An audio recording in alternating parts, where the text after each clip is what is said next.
Dans le film Le jour se lève par Marcel Carné et Jacques Prévert, on suit l'histoire de François. Dans la scène qu'on a choisie vers 37 minutes et 47 secondes, on voit François enfermé dans sa chambre, perdu dans ses pensées. François est occupé par les conséquences d'avoir tué Valentin.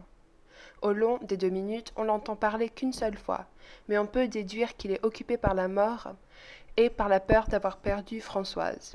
Notre analyse de cette scène est basée sur le contexte du film, la musique théâtrale, la lumière dramatique, la façon dont la caméra suit François et les expressions du visage.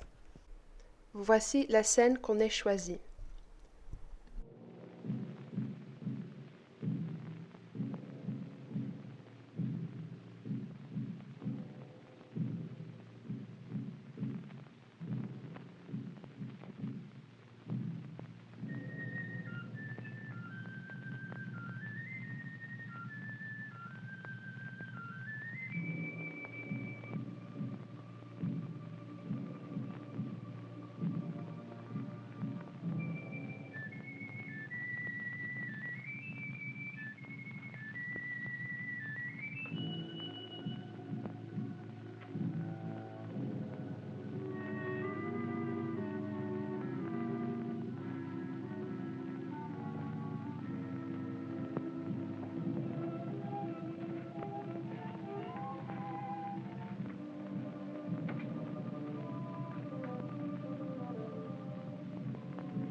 Mouvement des navires. Navire attendu à Boulogne. Le 6, Vendam volant de New York. 13, Nordam volant de New York. Mouvement des navires.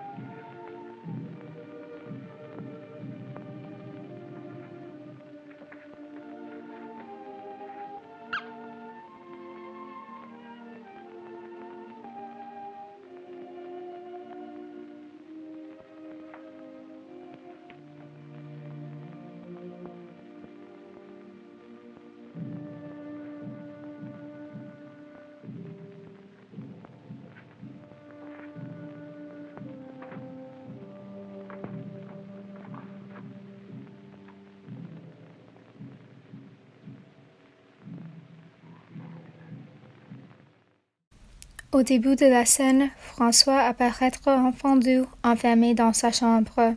Cela signifie que le flashback est fini et nous sommes retournés au présent. Il regarde par la fenêtre, endommagé par des coupes de feu. Il ne parle pas, mais son expression révèle qu'il ne pense pas qu'il a une chance de s'échapper. Il commence à fumer sa dernière cigarette. Il marche vers la porte et il allume les lumières.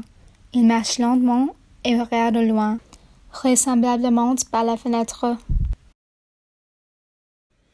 Il regarde son bureau et il prend le papier. Il commence à lire l'horaire d'une œuvre. Cela évoque la prise de conscience qu'à cause de ses actions, il ne pourra pas voir d'autres parties du monde. Ensuite, il continue à arpenter sa chambre et il marche sur un ours en peluche. Il le ramasse et il se regarde dans le miroir, aussi endommagé par des coupes de feu. Il doit se réconcilier qu'il est un meurtrier.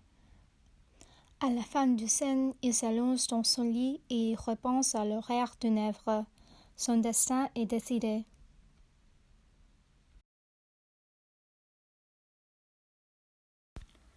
L'éclairage joue un grand rôle dans cette séquence.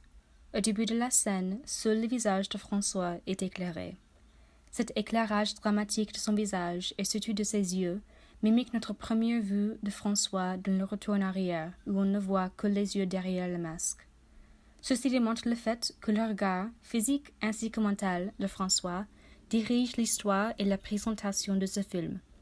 C'est son regard dans le monde réel qui contribue à ses désirs et à ses actions, et c'est son regard dans son monde intérieur qui détermine ce que nous, les spectateurs, voyons.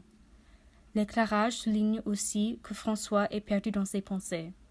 Il se replie sur lui-même jusqu'à ce qu'il n'ait plus qu'une tête perdue dans l'obscurité du plomb. Et quand François allume la lumière de la chambre, on se rend compte de combien de temps est passé dans le souvenir.